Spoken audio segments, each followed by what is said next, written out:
Hello, my name's Chris Wormell and I'm an illustrator and have been for a long time. And I illustrate all kinds of things, from the labels on whiskey bottles to the badges on footballers' shirts. You know, the badges they've got on their shirts just there, yeah. But the thing I enjoy doing most is writing and illustrating books for children. And I've got one here, which came out last year, called The Lucky Bottle. And hopefully I'm going to be over in Italy talking about this book a bit later in the year. Now, this is the story of a young boy called Jack, who is a castaway on a desert island.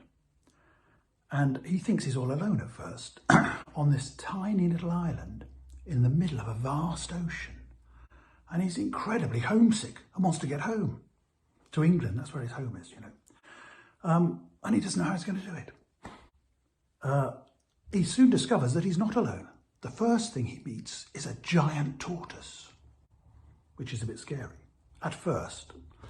And then after that, he does meet somebody else who lives on the island, who actually turns out to be a friend, which is great.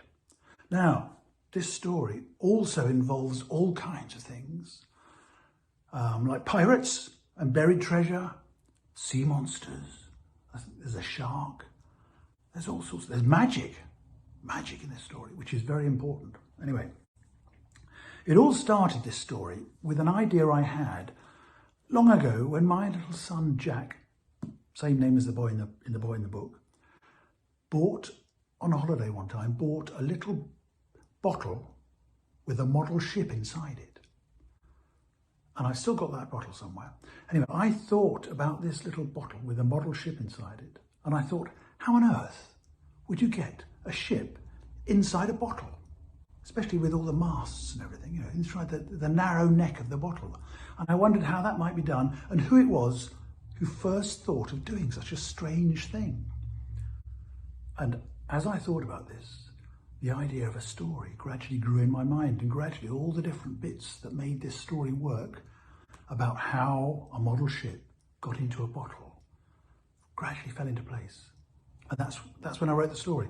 Actually, I didn't write it for years, because at first I tried to write it, and I tried to write it as a picture book, because I used to do lots of picture books at the time. And I soon discovered it was way too long to be a picture book.